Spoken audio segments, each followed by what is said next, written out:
Hey everybody, Noah from Technically Unbiased, and I thought I'd put this out because I just kind of felt like showing you my Nexus because it's awesome. So basically, this is a tour of my Nexus 4. I'm gonna use it with. I'm just gonna show you what it looks like because this is what I use mainly. I use it with the case because I'm quite scared for this guy. So yeah, let's just take the case off for the tour. So here it is, naked and in the nude. Here's the back. I do have a screen protector on the back as well. I got that before I got the case, and I had a screen protector for the front, but it broke. So yeah, screen protector on the back. Still, kind of scared for the front, and that's why I use this guy because it will have these over the screen. So if I accidentally do put it down like that, the screen will be protected. So let's go ahead and jump in, and right away you can probably tell, wait a minute, no, this is not the 4.2 lock screen, and that's because it isn't. This is the 4.1 lock screen, and I use this, I'll tell you how in a moment, but I use this because I don't like the 4.2 lock screen. I have rooted and unlocked my bootloader of this guy. It was really easy, really great, so yeah, so I use the 4.1 lock screen because the 4.2, I don't know, just the widgets weren't doing it for me. I preferred just to get to Google Now on my camera just by that, because, yeah, so just unlock it, and as you can see, everything is still, stock. I have not put a new kernel, new ROM, or anything. And how did I get the new lock screen, you say? Well, I use an app called Widget Locker. And it's really simple. Does cost money. It's by the people who made Nova Launcher. I don't use any launchers. I still use the stock launcher. So, yeah.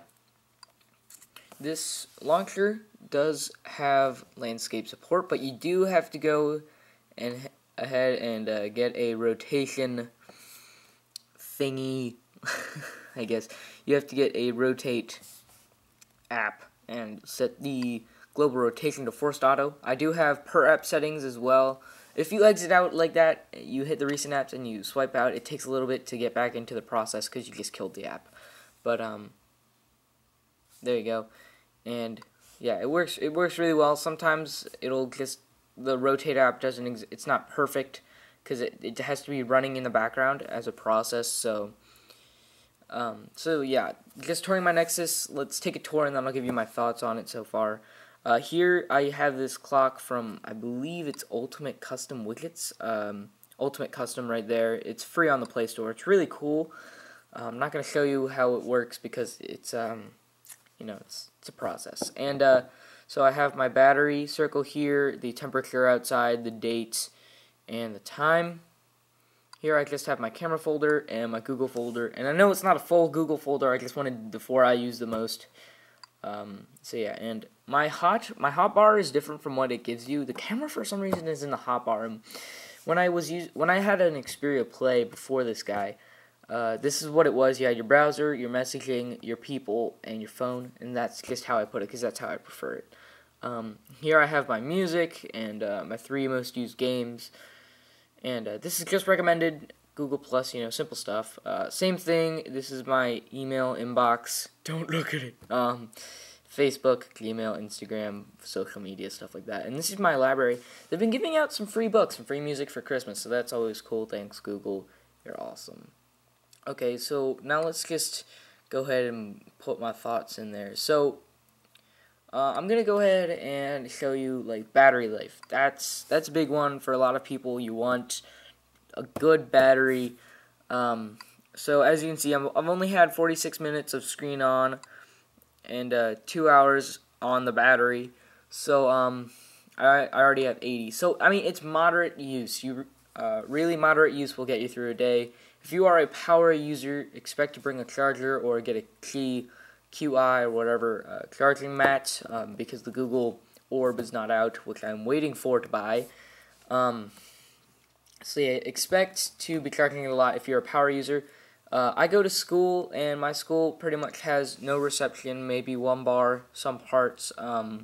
Most of the time, I'm 1 barring in my school, or I have no service whatsoever.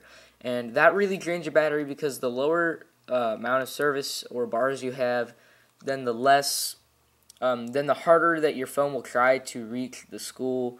Oh no, not the school. The data connection. So that will really drain your battery. It will get me through school. Sometimes I just have to turn off my mobile data completely, just because like I use it a lot during school. Because I have like study halls or lunch or CAD class, which we don't do anything in, but that's different. So it'll definitely get me through. I'll usually end the school day around 60% with mobile data. Without, I'll usually end at 70 or 80. So the battery life is good. That's like moderate use because I actually have to do stuff at school as well. So yeah, the battery life is pretty good. Not for a power user. If you're a power user, seriously, get a different phone. This phone is not for everyone. Very beautiful design.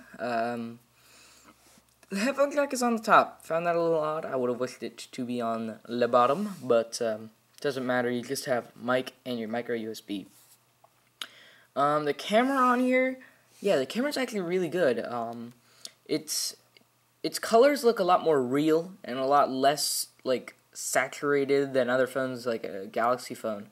The colors are very, very, very, very nice and real. Let me show you here. I think I have one of an apple on my instant upload here that I took at school.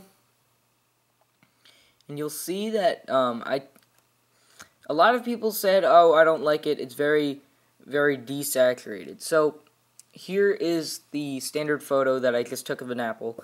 Really nice. The touch to focus is amazing. The gesture, the photosphere, yeah, it's all great. But I want to focus on the camera itself right now. So as you can see, it's very desaturated. The colors are much more real, and I love that. It's very dulled out. And the great thing about that is I edit videos for a living. I am a visual effects artist for my own company. And you want to shoot dull photos so that way you can edit it easier in post-production. And the thing about this is that it has a little editor in the gallery. And what you can do if you don't like... They have these little things, but yeah, I don't even touch those. Just go straight here, and you can see you have everything. You have curves, hue, saturation. That's a big one. A lot of people want their photos to be saturated, and you can edit all this really easily just in here. And I did that, and there. That's what it came out. It's a lot, pops out more. It's a lot more saturated, and so you can get those nice saturated images that you want. This phone runs really fast. It's got 2 gigabytes of RAM. It is just amazing. So, like, my friend, for some reason, like, posts on YouTube only, like, gaming videos of him on his phone. So, he was thinking about getting this because of the 2 gigabytes of RAM, quad-core 1.5 gigahertz processor. This thing is just fast, and obviously, smooth as butter. And I really love it. Google Now, great. Everything is just great with this phone. The only downsides, once again, probably just the battery being a little bit lower than I would have wanted it. It's a great battery. It'll get you through the day. It's a good battery. I mean, I'm not a power user, but like when I end the day, like not school, when I end the day, when I'm going to bed on like 15-20%, that's all right. I would have wished maybe like 30. But, it doesn't really matter because at least I end the day with battery left. And the glass back, once again, very scary. The screen protector is very fingerprint hungry.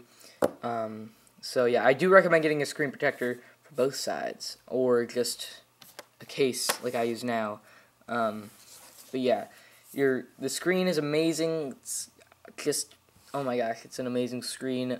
You can get if you root it, you can, get the screen color corrector thing and all that by Franco, who made the Franco kernel. I wanted to address the sides. Your finger really does just slide off it. You can't understand how amazing this phone is unless you actually get it. So if you're like considering this, if it's like between this or an iPhone, well, no, not an iPhone because I don't want to get in that, but say you're considering this or a Galaxy S3. I seriously suggest getting this because it is almost as big. The size is great. I don't know if people complain about the size, that's their own thing, but I think the size is great. It just runs faster than a Galaxy S3. It's running stock Android, not TouchWiz. I hate TouchWiz. It's horrible. But yeah, I mean, I really do say, if you're looking for a phone, and you want it to be fast, and you want it to do what you want it to do, and you want it to last you throughout the day, get the Nexus 4. Great phone by Google. Props to them. I mean, just amazing. You can do without the LTE. Trust me, the HSPA is fine. Even on AT&T, that's what I use. HSPA Plus on AT&T is slow as shit. But I gotta say, I was really surprised when I was using this on the HSPA Plus on AT&T. I was streaming YouTube videos in high quality, streaming all my music from Google Play, and reading web pages, going on Google Plus. Facebook, for some reason, whenever it would like take forever to update, and then like, I don't even know, because Google Plus updated so quickly, and then Facebook just took forever to update. So I don't know, there's something wrong with the Facebook app running on the HSPA Plus, but, you know, it did update, like, after, like, a minute, which was surprising. I don't know, it took a while. But anyways, HSPA Plus, great. Phone is just great. I seriously suggest buying it. I use LightFlow as well. Actually, I don't even know why I didn't say that. LightFlow, you don't need to be rooted, which is the great thing. It controls your pulse notification light, and say for like these are all my different color-coded things. So whenever I get an Instagram, it turns up white, or an SMS, it will turn up like blue. And you can hit the little test, turn off your screen, and you can see that your pulse notification light, bam, it turns up blue, and it's beautiful, noticeable, so you can actually know now.